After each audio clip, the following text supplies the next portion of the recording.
Hello, my name's Colin Hunter. I'd like to welcome you to St Andrews, the home of golf, the home of the old course, and the home of this video series, Your Bunker Mentality. In life, the best way to get to know yourself is to ask your enemies. Well, I guess if there's any truth in that statement, then the best way to get to know golf and to get to know the old course of St Andrews is by asking the 112 enemies of any golfer who's ever played here. The bunkers of St Andrews. The bunkers of St Andrews that hang menacingly about the periphery of the fairway, like Glasgow youths swigging on tonic wine do on street corners. So, during this series, you're going to get a guide around the old course from the perspective of the bunkers. Over the last 20 years, I've had the pleasure and privilege of walking around the old course over 3,000 times, both caddying and playing. I guess you could say that I know the golf course like the back of my left hand, but since my left hand's often wearing a glove on it, I probably know it even better than that. I've also got an intimate relationship with each one of the 112 bunkers of St Andrews, having often had their sand in my hair, in my eyes, up my nostrils, in my ears, and even between my toes at times. I've developed a unique way of communicating with the bunkers and finding out their story from 200 years of golf. This series will be coming to you straight from the bunker's mouth, so to speak, as I've developed a way of communicating and consider myself the original bunker whisperer. In this video series, you'll be learning many golfing mindset, tips, techniques, and strategies along the way. And if you're not a golf nut like some of us, then you're just in the right place that you need to be, because golf is the greatest metaphor for life that I know. So many of the tips and techniques in this video series can be applied to any area of your life. But why, I hear you ask?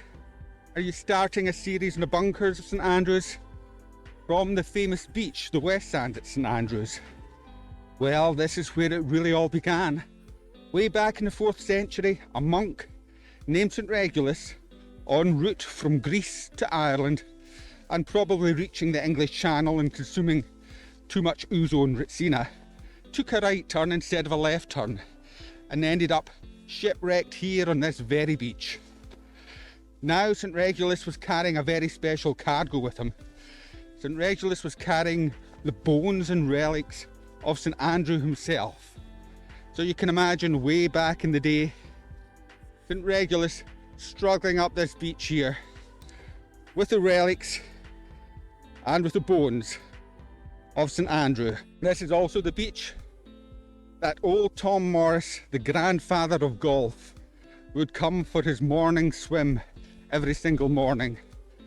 Now, old Tom would walk from his flat alongside the 18th green across course and bathe in the North Sea every morning.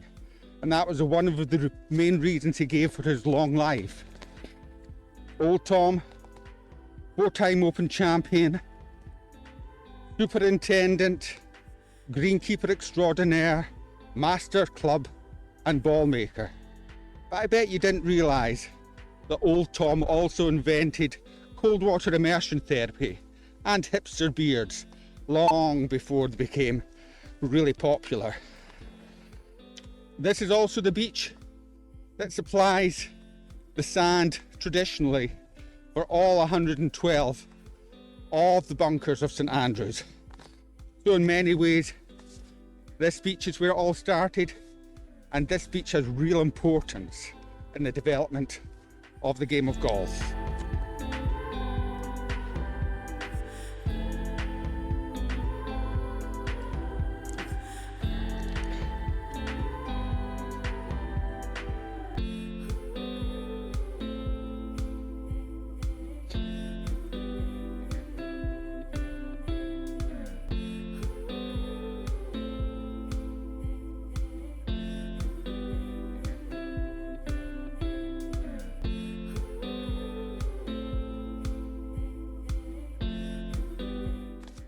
Just up here and a little bit sheltered out the wind, we have the famous sand dunes of St Andrews.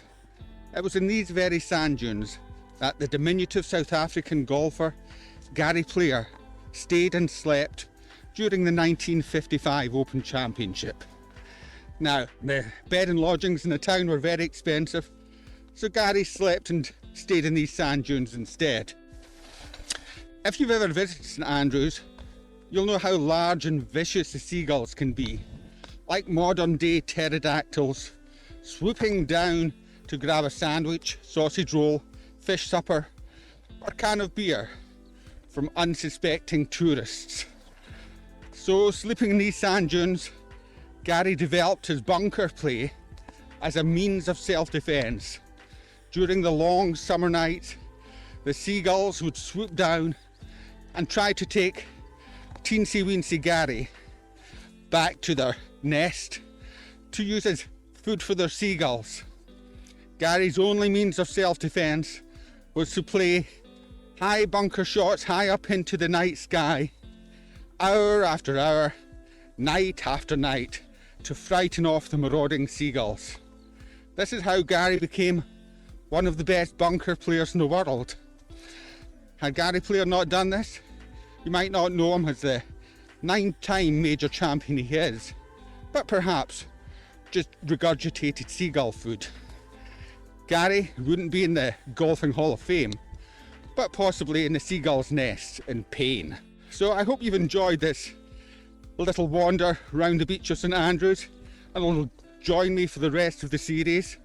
Like and subscribe if you want to see some more. Oh, and just before we go, by the way, if you're playing a bunker shot on the old course of St Andrews and you clip a stone as you take a nice divot of sand, just think, perhaps it could just be the decaying metatarsal of St Andrew himself.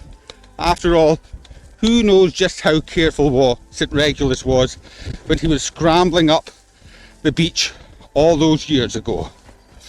Thanks for listening. Like and subscribe. Happy golfing.